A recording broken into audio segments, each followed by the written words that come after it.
From CBS News Bay Area, this is the Evening Edition. Live from the CBS studios in San Francisco this Saturday afternoon, I'm Brian Hackney. And I'm Andrea Nakano. We're following two separate tragedies that happened in Texas over this weekend. First, a driver plowed through a crowd of people outside a migrant shelter this morning. And a mass shooting at a Dallas area mall yesterday killed 8 people and injured 7 others. First, that crash in the border town of Brownsville, where 7 people were killed, 10 people were hurt. Police have charged the suspect with reckless driving. They're trying to figure out whether he acted intentionally or if it was a case of drunk driving. And in Allen, Texas, police say the 33-year-old gunman had no criminal record before the mass shooting, but according to multiple reports, investigators are looking into his potential connections to right-wing extremist groups. Police say the suspect got out of his car in the mall parking lot and immediately started shooting. A witness of the aftermath rushed to the area after his son called, who was working at the mall. And so when I rolled the mother over, he came out, and I asked him, "Are you okay?" And he said, "You know, my mom is hurt, my mom's hurt." So rather than traumatize him anymore, I put him around the corner, set him down. He was covered from head to toe like somebody had poured blood on him. A local police officer who happened to be at the mall shot and killed the suspect.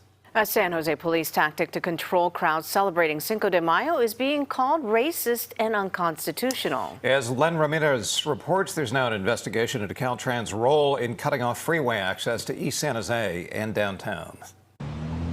Well, State Senator Dave Cortese and Assemblymember Ash Kalra are now looking into those diversionary tactics that they say violate people's rights and maybe targeting people trying to freely celebrate the Cinco de Mayo.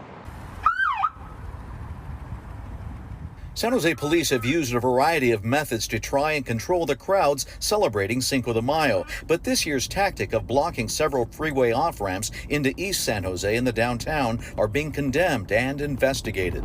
Some of the information that we've seen and read so far from Caltrans is that they believe that their orders or their charge was specifically to stop people from the east side from going into downtown San Jose. If that's not racism, I don't know what it is. Maybe it's geographic redlining. Maybe it's a stigma on the entire east side, not any particular race or ethnicity. Whatever it is, it's unacceptable. San Jose police announced that several traffic diversions would be taking place over the Cinco de Mayo weekend. In a statement, the department defended the tactic, quote, "Traffic diversions not only facilitate the flow of traffic, but also reduce the likelihood of disturbances which can escalate into violence."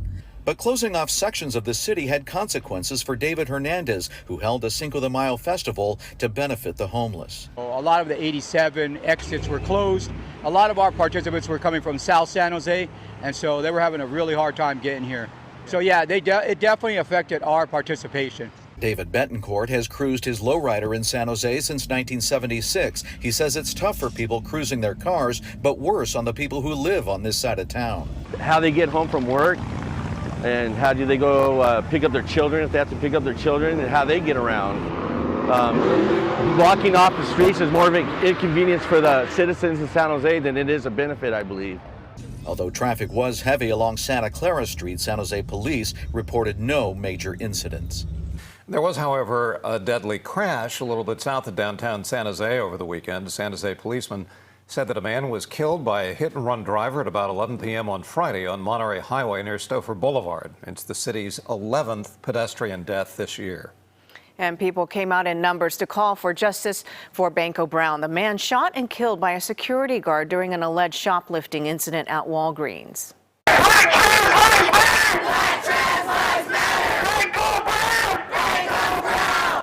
They gathered at the Walgreens and marched down Market Street, protesting the district attorney's release of the security guard. Attendees say the city's been ambiguous about circumstances of the shooting. No one should be able to shoot someone for walking out of a Walgreens in the way you don't like it, right? Like the fact that we live in a city where an armed guard can use that weapon on a young black transgender person who is struggling to survive should be unthinkable. They marched to City Hall to demand banning of armed security guards and the release of the Walgreens security video. DA Brooke Jenkins said this week she hasn't released the video yet because this case is still open. Baseball up top, and Vida Blue. Unquestionable great player. One of 11 to win the Cy Young and MVP in the same season. He was everybody's friend and even a better person. Blue lost a 1.5-year battle with cancer late Saturday, aged 73. Now, we have a 1:30 tribute to the man, and I'll be honest with you, given his stature, it is not long enough. Vida was the best player in Bay Area history in terms of all the guys who played for both the Giants and A's. Vida Blue made his big league debut when he was only 19 years old. 2 years later, he was the American League Cy Young and Most Valuable Player. Vida Blue was to the 70s what Juan Marichal was to the 60s. I tried to throw left-handed because of him. Didn't always work out. Vida helped the A's win 3 straight World Series titles in the 1970s. He was at the Coliseum last month for the 50th anniversary of the 1973 team. Charlie Finley tried to create a nickname, True Blue, and Vida said, no way, I don't want any part of that. You don't mess with Vida Blue. It's the best name in baseball. You don't give him a nickname. A nickname wasn't the only thing Vida and Charlie Finley didn't agree on. When they couldn't come to terms on a new contract, Finley traded Vida across the bay. He was so good when the A's traded him to the Giants gave up 7 players to Oakland. He was named an All-Star 3 times with the Giants and on track for the Hall of Fame. But his career was derailed when he was suspended for the 1984 season after pleading guilty to cocaine possession. Vida Blue is not a bad person. Vida Blue has used bad judgment and used bad judgment on more than one occasion, and that's okay. He had some issues along the way, of course, but you look at today's pitchers, they're not many better than Vida Blue, if at all.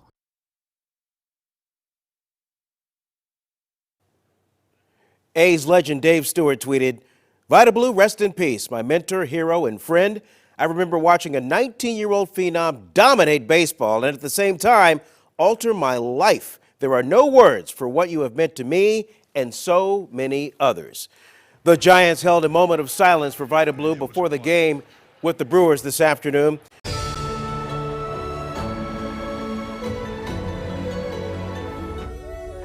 Today, runners made their way through San Francisco for the Our Heritage 5K. The course went by 14 historic Asian and Pacific Islander landmarks. Stops included Little Saigon, the Grandpa Vicha mural, and the historic Golden Gate Fortune Cookie Factory. The event is hosted by the Asians Are Strong nonprofit organization, which centers around empowering the AAPI community. So it's going to be an amazing event where people are going to learn about history and be proud to celebrate the diversity and the similarities that we have as Asian people. The run began with dances and performances at the Japantown Peace Plaza and ended at Portsmouth Square in Chinatown. And we'll see you back here at 11. Until then, the news continues streaming on CBS News Bay Area. Good night.